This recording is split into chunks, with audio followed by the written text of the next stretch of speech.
Hey friends, நீங்கள் horror படங்கள் பார்க்க ரொம்ப பயப்படுற டைப்பா, இல்லை என்னடா பயம் வெறும் படம் தானேன்னு பேசுகிற டைப்பா?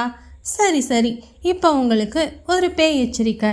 இந்த தமிழ் ஹாரர் படங்களோட உண்மையான பின்னணி கேட்டால் ராத்திரி தூங்க முடியாத போகும். ரெடியா? ஃபர்ஸ்ட் மூவி பீஸா 2012 வந்துச்சு. இந்த பீஸா படத்தில் பேய் ஹண்டட் ஹவுஸில் இருக்கிற சீன் ஞாபகம் இருக்கா? அது ஜஸ்ட் ஒரு செட்டில் போட்டு எடுக்கலை, அது உண்மையிலேயே ஹண்டடாக இருந்த ஒரு வீடு. 90s அந்த வீட்டில் ஒரு குடும்பம் சூனியத்தால் இறந்துதான்.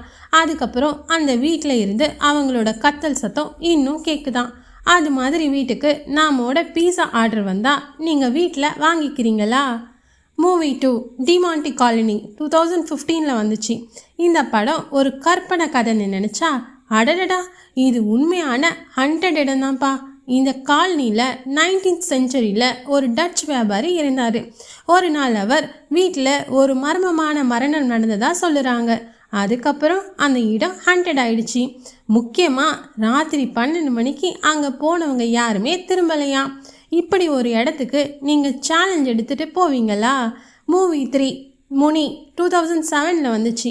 அடடா, இந்த படத்தோட ஷூட்டிங்லவே ரியல் காஸ்ட் எக்ஸ்பீரியன்ஸ் நடந்துச்சான். Raghava Lawrence sir cemetery scene shoot பண்ணும்போது ஒரு குளிர் ஒய்ஸ் மாதிரி நின்னதாக தோணுச்சான். யாரோ பின்னாடி நின்றுட்டு இருக்க மாதிரி ஒரு உணர்வு. திரும்பி பார்த்தா யாருமே இல்லை. ஆனால் அந்த இடத்துல குளிர் அப்படியே ஃப்ரீஸ் ஆயிடுச்சு. அதுக்கப்புறம் அவர் ஒரு பெரிய பூஜை பண்ணிக்கிட்டு தான் படம் முடிச்சாராம். சீக்கிரம் கமெண்ட் பண்ணுங்கள், இந்த 3 படத்தில் எது உங்கள் ஃபேவரட் ஹாரர் மூவின்னு. இது போல் உண்மையான தமிழ் ஹாரர் ஸ்டோரிஸ் கேட்டால் லைக் அண்ட் ஷேர் பண்ணுங்கள். அடுத்த வீடியோவில் சந்திக்கலாம். மறக்காமல் நம்ம சேனலை சப்ஸ்கிரைப் பண்ணிடுங்க. பாய்.